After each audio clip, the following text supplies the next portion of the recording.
Welcome, everybody, to this week's podcast episode for the Financial Freedom for Physicians podcast. I'm your host, Dr. Christopher Liu. And as you know, we talk about 4 different types of freedom: time, financial, location, health freedom.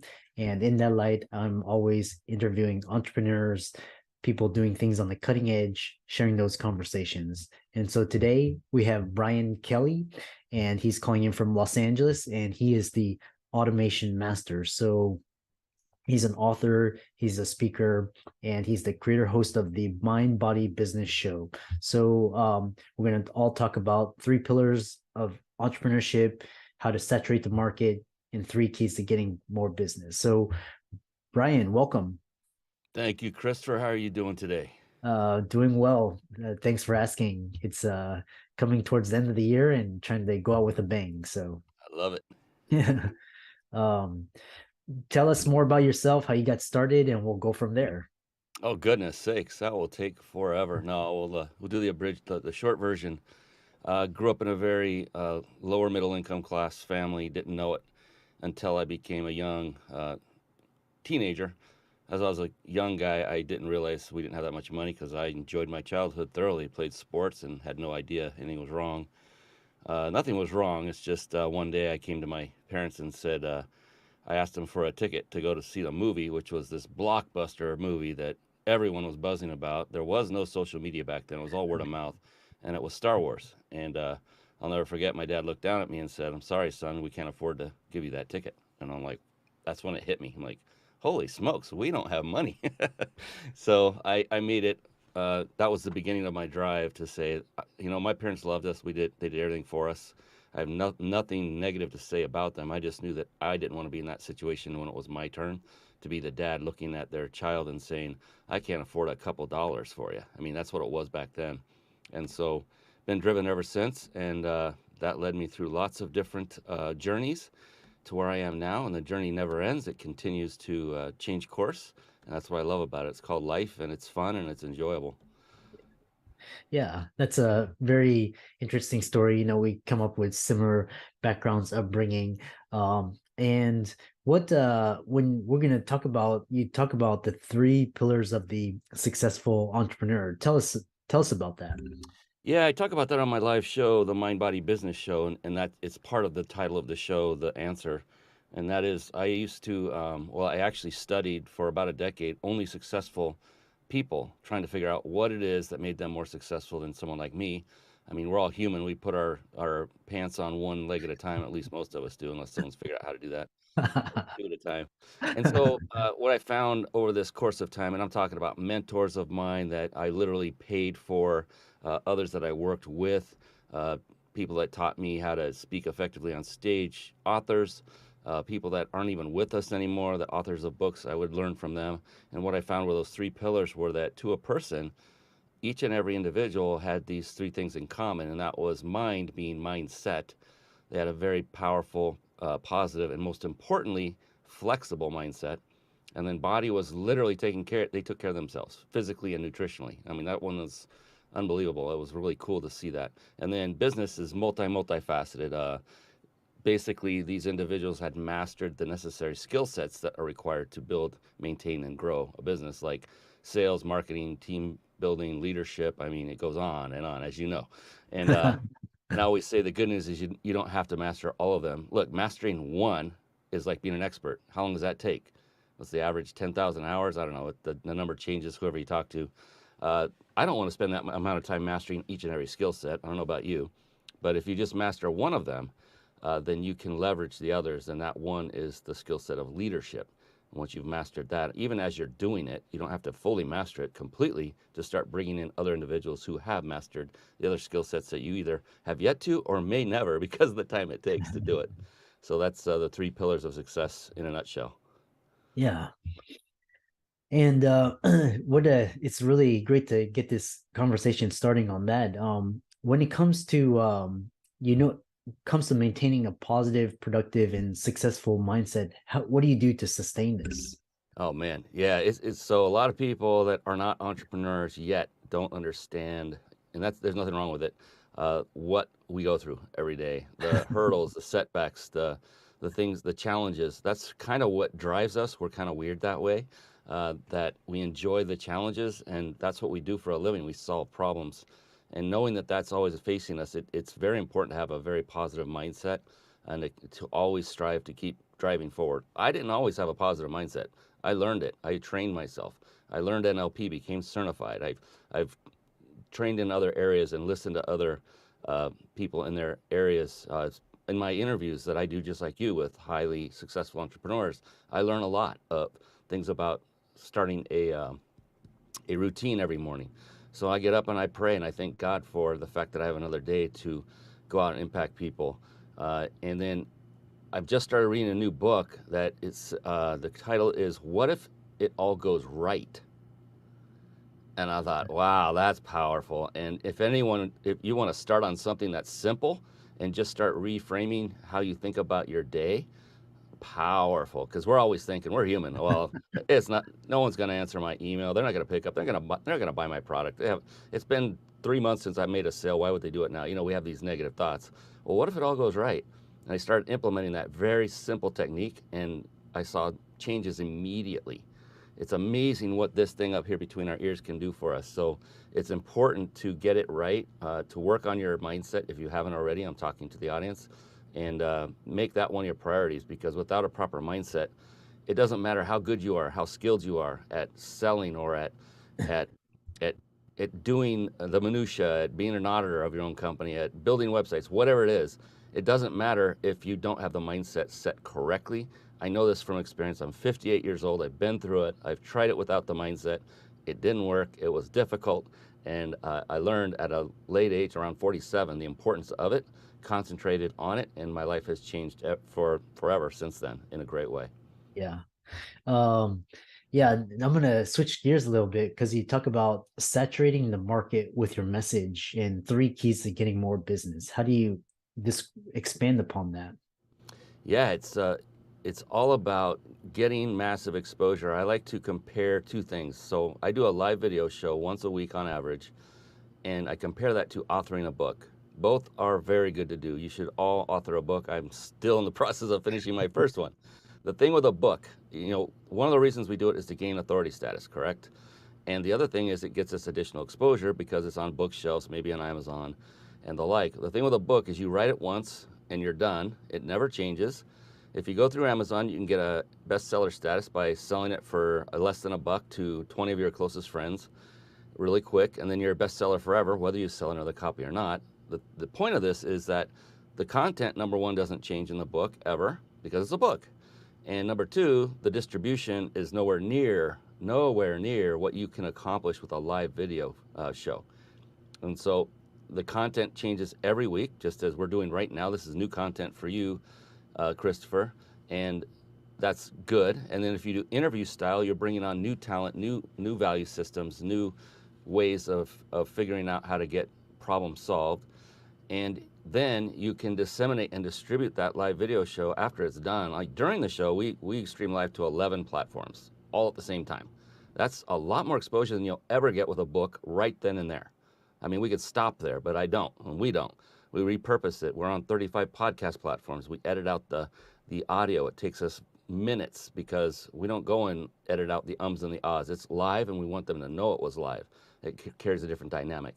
And then we do video shorts. We have tools that we chop up the 1 hour show into 20 different video short posts that we post to all of our social media platforms. Hundreds of posts go out from one show after the show's over.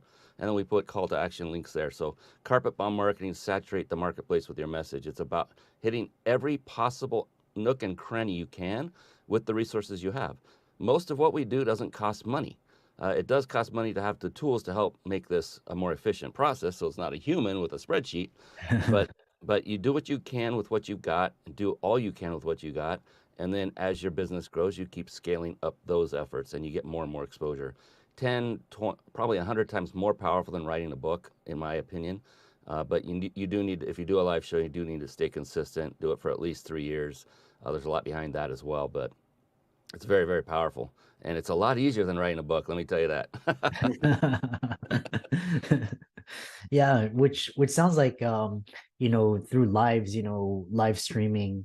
I've heard that, and then also newsletters. And how do you what sort of tools can people start using to get started in having their own video show, and what sort of tools they can use to automate things? Oh my, that goes deep and wide. So let me think. Let's start with I do a live video or advanced live video masterclass about every month, and it's free, and I don't sell anything on it. It's called peakmasterclass.com.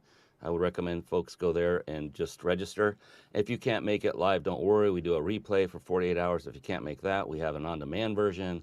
We got you covered. It costs nothing, and nothing is for sale. And so I go through all the details of automation, which many people don't realize how key automation is. You're thinking it's a live video show, it's a podcast. What do you need automation for? Just about everything. And because I've done this manually, I did it 10 years ago with a partner.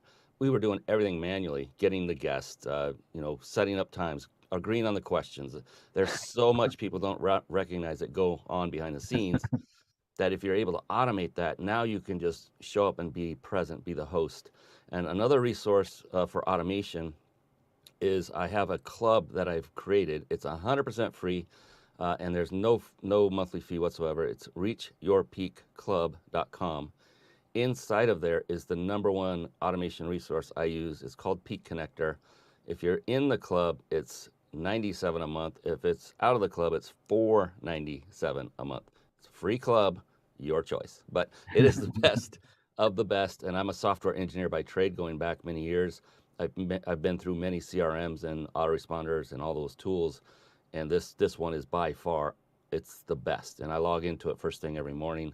It's my hub. It's everything I do is circled around it. So for people looking to automate, that is a great place to start. And if you have already something like Aweber, ActiveCampaign, Infusionsoft, anything like that, you can always migrate your data over to this new tool, which many people have done. And it's been a godsend. I could go on forever about automation, brother. So I'm going to leave it there and let you Yeah. continue on. What are your favorite streaming platforms to go on and then stream it across all of the social media platforms? It's StreamYard by far. I've gone through several of those as well. Uh, Back when we started live streaming about almost 10 years ago, that's hard. That's unbelievable. That's back when there was Ustream and Livestream. There was no Facebook Live. There was no Periscope was the first actually of the major social media platforms. There was of course no LinkedIn Live. It was those two, and with that there was no like studio software to do scene switching, to change between if you have two people up, one person up, and frames and all the wonderful graphics. I found a guy in the Netherlands by himself who wrote the software to do it. And so, yeah, we did it. And I bought a supercomputer back then. It was incredibly powerful, but it needed to be to run the graphics and everything that was going. And so we graduated to other tools that companies started building. There's OBS. Many people have used OBS. Another one called XSplit. I used that one predominantly for probably over a year, and it would take my computer to its knees because it needed so much processing. StreamYard does everything on their servers. It's web-based. It's in a browser, and it just took all of that worry and fret out of my mind. Now I can stream. I mean, like I said, 11 platforms. I could not do that with XSplit. It would 3 platforms would bring my computer, which in its day was a supercomputer for a PC. It would bring it to its knees. So StreamYard it's simple to use. They're always improving it. I was just on their town hall. They do it every Sunday, and they announced a few things they're enhancing. It's just always been improving. And the one thing that's really impressive about them, I'm a software guy, like I said, is they make sure they test it. They test the heck out of it before they release it. And I've seen so many other software companies that would we're just going to release it, and they don't say it out loud, but they're making the consumer base the beta testers. So StreamYard, they don't play those games. They make sure it's working, it's tight, it's solid, and then they release it and let everybody know. So StreamYard's my go-to for live video show hosting. It's got studio grade, graphics and everything that you can do with it. It's phenomenal. And in terms of the content, do you do is it more like a Q&A, or is it a webinar or master class or? Yeah, it's always Q&A and this is key, Christopher. It's like some people want to do a talking head, What is that? That means one person, them, on the show, just talking about. We all have lots to give, and every one of us could do that full time. And there's nothing wrong with it, except for the fact that it's not as engaging. When you have two people interacting, so let's say you come on my show, Christopher, I can ask you questions about your business, and then you can answer it. And wait a minute, Christopher didn't have to come on and be a talking head and just talk about his business and barf all over everybody about it. It was now because someone else really asked him about it, and there's a different engagement there. Plus, you as the host are gaining a new forever business relationship or personal relationship. There's so many in the master classes where I go into a deeper detail on this. Uh, so many are looking for likes, loves, downloads, reviews, and all that. The vanity numbers for their shows, how many are watching live, and that's the wrong focus. Doesn't mean you don't think about it, but you don't focus on it. You focus strategically on bringing on guests who later will either become someone that you do business with, but it could be in either direction. I've become a client of quite a few of my guests and vice versa. So it's a phenomenal relationship building resource on top of everything else. And that's why I highly recommend that everyone do interview style shows. Interesting. Yeah, this is very valuable advice. And I know we're coming towards the end of the show. In your opinion, what do you feel is the major difference between entrepreneurs and those who work for someone else? Some of it is they just don't know any different. They don't know what they don't know. Others, when led to the promised land, I've actually done this. I'd grab their arm and say, "Come with me. I want to show you something that I've just learned about." Because I didn't know. I was an entrepreneur out of the gate. I was corporate America for a couple of decades. And I would pull them and say, "Man, I got to show you this other side of the wall. Look how beautiful it is." And they're in the comfort zone. They want to stay where they're at, and that's fine. There's nothing wrong with it. Entrepreneurs are risk takers by default, and not everybody is one, and not everybody should be. It's we were all built differently, and so if you have the risk taking mentality, and I mean with not just taking risk for taking risk's sake, but going out and doing stuff, making decisions that most people would rather not and stay in the comfort zone. Employees, you get a paycheck and you know when it's coming and you know how much it's going to be. Entrepreneurs, you have no freaking clue unless you know that you've already made sales, but you don't know when that next sale is going to come and the next bump is going to come. It's a lot of different things in it. So entrepreneurs are just a lot more risk taking and more problem solving and in it to figure out how to navigate everything by themselves rather than just go work for someone else and have the business take care of all of that so you can have a steady income. And again, nothing wrong with being an employee whatsoever. Been there, done that. Yeah. And this is all valuable advice for all the audience and listeners out there. Brian's resources will be in the links and show notes. So tell us how people can follow you, find you, visit your website, and contact you. Just come watch the mindbodybusinessshow.com because you can register and receive automated notifications when we go live. We don't sell anything through the link. I'm very careful about not selling on everything I do. In fact, I sell rarely on anything.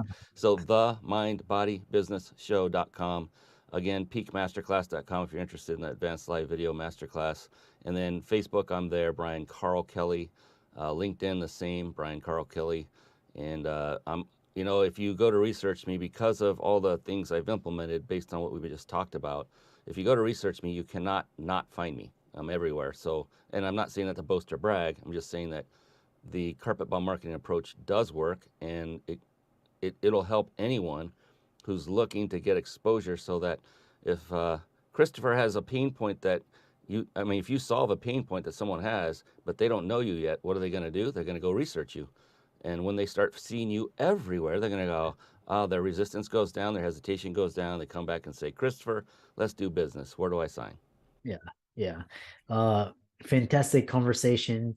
Really a lot of nuggets of wisdom. Brian, thanks so much for coming onto this show, and we look forward to hearing about your future success. Thank you so much. Good doctor.